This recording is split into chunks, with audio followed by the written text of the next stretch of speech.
World cup में अगर आप देखें तो इस टूर्नामेंट का 10वां मैच अब हो चुका है। नीदरलैंड वर्सेस नामीबिया जो है वो 10वां मैच था T20 वर्ल्ड कप का, जो कि फिर से एक और बार एस्ट्रेट वर्सेस एस्ट्रेट का आमना सामना हुआ नीदरलैंड वर्सेस नामीबिया के बीच में। और इस मैच पे अगर हम बात करें तो बहुत ही एक तरफा जीत यहाँ पर नीदरलैंड्स को हाथ लगी है और बहुत ही बुरी तरह उन्होंने 7 विकेटों से नामीबिया को इस गेम में मात दे दी। और जहां पर वेस्टगेट का बहुत ही ऑलराउंड शो देखने को यहाँ पर जरूर मिला। सबसे पहले अगर हम बात करें तो स्कॉट एडवर्डसन जो कि नीदरलैंड के कप्तान है, उन्होंने टॉस जीता और पहले फील्डिंग करने का फैसला किया। उनका सिर्फ यही कहना था कि जो भी कुछ इस विकेट पर हेल्प मिलने वाली है ज्यादा से ज्यादा वो पहले ही मिलने वाली है बॉलर्स को, जो पहले इनिंग में बॉलिंग कराने वाले हैं। उसके बाद शायद ये विकेट बेहतर तो चली जाएगी और उनका कहीं ना कहीं अंदाजा बिल्कुल सही निकला। वो हमें देखने को भी मिला जिस तरीके की हेल्प जो है वो नीदरलैंड्स के बॉलर को ने जो उठाई उस पिच से, वो नामीबिया के बॉलर्स डेफिनेटली उठा नहीं पाए उन कंडीशंस पे अगर हम बात करें। लेकिन इसका मतलब ये नहीं कि सिर्फ उसी पर डिपेंड है, उसके अलावा परफॉर्मेंस कई जगहों पर नामीबिया ने बेहद ज्यादा खराब की in compare to Netherlands. And शुरुआत करते हैं सबसे पहले नामीबिया ने बल्लेबाजी की यहाँ पर। तो नामीबिया की किस तरह से सूरत हाल रहा, नंबर्स वगैरह सब ऑलरेडी देखना, आपसे समझाएंगे कि कहां तक गाड़ी सही जा रही थी नामीबिया की, कहां से बेपटरी हुई और कौन वो दो रीजन नहीं, ज़रूर देखिए। शुरुआत तो ऐसी नहीं हुई। स्टीम कैम्प जो है वो सस्ते में आउट हो गए। ओपनर उनके वर्ल्ड कप में पहली बार आए हैं और 6 रन बनाकर आउट हुए। और वहीं पर अगर हम देखें स्कॉट एडवर्ड ने स्टंपिंग की, काफ़ी अच्छी बॉल डाली थी, आरएन दत्त ने चकमा दिया उन्हें। और यान फ्राइलिंग और लॉफ्टी इटॉन के बीच में एक पार्टनरशिप शुरुआत हुई, एक अच्छी पार्टनरशिप हुई। दोनों ही बल्लेबाज अच्छा जा रहे थे, लेकिन यहाँ पर फिर एक और झटका थोड़ी देर बाद लगा।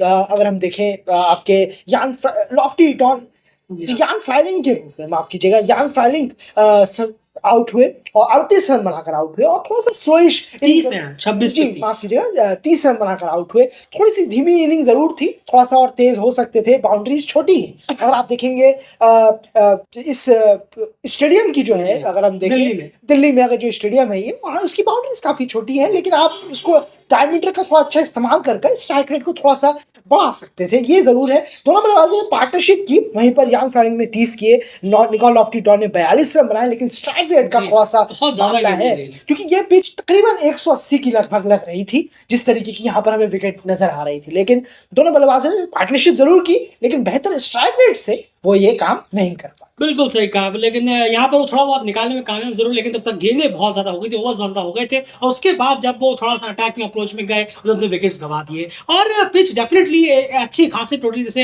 180 के आसपास की डिमांड थी, उसका आपको नमूना उसके बाद देखने को मिला जब गिरार रासमस और जेजे स्मिथ आए। गिरार रासमस और जेजे स्मिथ को अच्छी शॉट जरूर लगाया, उससे पता चल रहा था कि बहुत अच्छे से इस पिच का यूटिलाइज किया सकता है, बल्ले पे अच्छे से आ सकती है। लेकिन बहुत ही ज्यादा जल्दबाजी के चक्कर में गिरार रासमस विकेट गवा, तो उन्होंने बेहतरीन शॉट्स भी लगाए, 6 भी लगाया, बाउंड्रीज भी, 4 भी लगाए, लेकिन उसके बाद बहुत ही ज्यादा जल्दबाजी के चक्कर में फिर एक और बार ट्राई करने के लिए गए मिड विकेट के ऊपर। लेकिन वहां पर एक आर्यन दत्त ने मेरे ख्याल से बहुत अच्छी अच्छी कैच ले पाए। बिल्कुल, ये बहुत इंपॉर्टेंट रहा कि वो लंबे भी रहे। तो कुल मिलाकर उन्होंने अपना गिरार रासमस काम कहेंगे, गिरार को विकेट थ्रो किया, क्लियरली बहुत तेजी दिखा दी। थोड़ा ऑलरेडी बाउंड्रीज आ गई थी, जरूरत नहीं थी उस तरह की तेजी दिखाने की, वहां स्कोर डेंट हुआ। फिर जेजे स्मिथ भी अच्छा कर रहे थे, लग रहा था कि शायद नामीबिया उभरेगा और 170-80 पहुंच पाएगा, लेकिन उन्हें एक बेहतरीन डिलीवरी बेस्ट डिलीवरी आई, जिनसे उनका ऑफ स्टंप उड़ाते हुए लेके चली गई और वो विकेट वहां चला। और वो जो विकेट गिरा उसके बाद फिर नामीबिया ने कुछ खासा लास्ट में बटोरा नहीं। आप देखेंगे जैन ग्रीन, रुबेल टेम्पलमैन, कितनी बॉलें बच गई थी नीचे।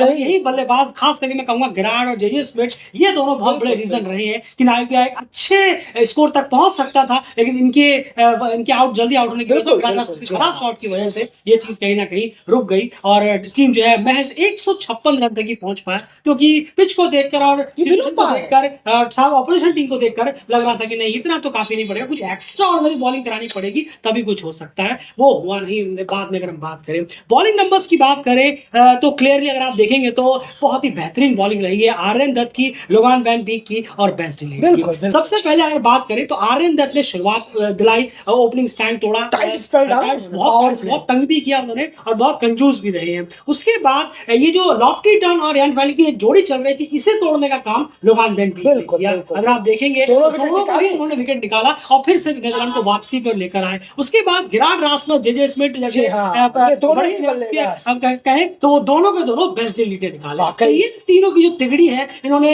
बीच बीच में आकर डेंट मारते रहे नामीबिया को, जिसका खामियाजा ये हुआ, इसका फायदा नीदरलैंड को ये हुआ कि वो एक बहुत अच्छे खासे गेटेबल टोटल पे नामीबिया को रोकने में कामयाब रहे। तो बहुत अच्छी बॉलिंग यूनिट परफॉर्मेंस यहाँ पर ओवरऑल रही है। फील्डिंग थोड़ी सी यहाँ बेटर हो सकती थी, बिल्कुल हो कुछ कैच ड्रॉप्स हुए, रनआउट कुछ हो सकते थे, लेकिन फील्डिंग इससे बेटर करनी टीम को पड़ेगी। फील्डिंग की वजह से ही वो पहला मैच भी वाकई में, हारे थे, वहां पर एक बहुत बड़ा डेंट हुआ, लेकिन इस मैच में भी फील्डिंग हमें इतनी खासा नजर नहीं आई। ग्राउंड फील्ड तो ठीक था, लेकिन कैचिंग जो सिचुएशन है वो अभी भी पुअर इस मैच में हमें देखने को जरूर मिला। एंड चेस की बात करते हैं, बहुत स्मूथ चेस रहा अगर हम कहें। हाँ, जाहिर सी बात है, पावर प्ले के अंदर 2 विकेट जरूर गिरा दिए, लेकिन रन भी 50 हो गए थे। 6 ओवर पहुंचते पहुंचते टीम ने 2 विकेट गिरवा दिए, लेकिन 50 रन हो गए थे। और उसके बाद फिर बेस्टलीट ने जो काम किया, नाविया को पूरी तरह से बैकफुट पर धकेल दिया। वाकई में माइकल लेविट ने भी अच्छी एक तेज शुरुआत जरूर दिलाई। मैक्सवेल आउट सस्ते में आउट हुए, लेकिन फिर कोई दिक्कत यहाँ परेशानी आई नहीं।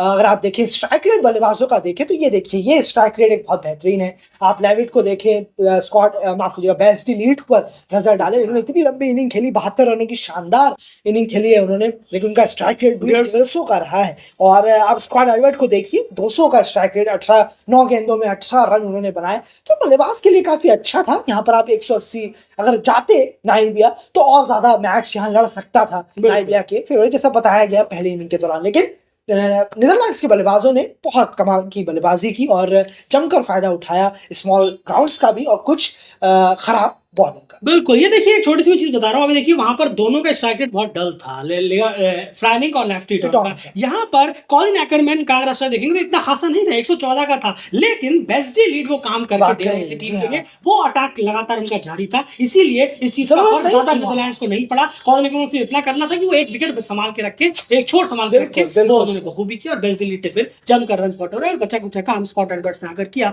और 2 ओवर रहते ही इस स्कोर को आसानी से टीम ने चेस कर लिया। एंड बॉलिंग यूनिट की बात करते हैं, 156 रन गेंदबाजों के सामने थे।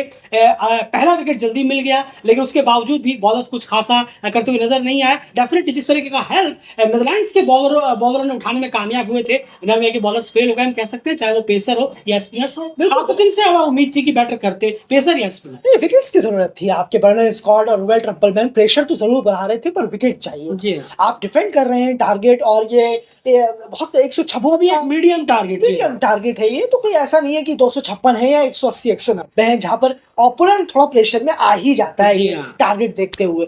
तो बॉलर्स को चाहिए था विकेट्स, और जो अच्छा कर रहे हैं उनको और ज्यादा स्टेप अप करने की जरूरत थी। लेकिन साथ ही जो बॉलर्स है उनका बहुत खस्ता हाल रहा, सारे ही बॉलर्स का, ट्रम्पलमैन और स्कॉट्स को थोड़ा सा अगर एक्सक्लूड करें तो और अच्छा परफॉर्मेंस हो सकता। बिल्कुल, लेकिन ह्यूजली डिसअपॉइंटिंग रहा नाइबिया के लिए। अगर आप देखें इनका पहला मैच इस वर्ल्ड कप में ह्यूजली डिसअपॉइंटिंग रहा। डिसअपॉइंटिंग इसलिए भी क्योंकि वो किसी फुल मेंबर से नहीं कि चलिए बहुत अटैकिंग हुआ, वो अपने काउंटर पार्ट नीदरलैंड से खेल रहे थे, लेकिन इससे बहुत बेटर परफॉर्मेंस की उनसे उम्मीद थी। वो एक मौका उनके पास था, लेकिन ग्रैंड रास्मस तरफ से खराब शॉट से वो गवाया। फिर बॉलिंग इनकी कुछ खासा नजर नहीं आया। नाइबिया को और बेटर करना, अपने ख्याल से अगला मैच उनका इंडिया के खिलाफ है, वो तो और बड़ा चैलेंज हो जाता है। इससे बहुत ज्यादा बेटर टीम को करने की जरूरत है। फिलहाल इस वीडियो में इतना ही, बने रहिए डेली के साथ। बाय।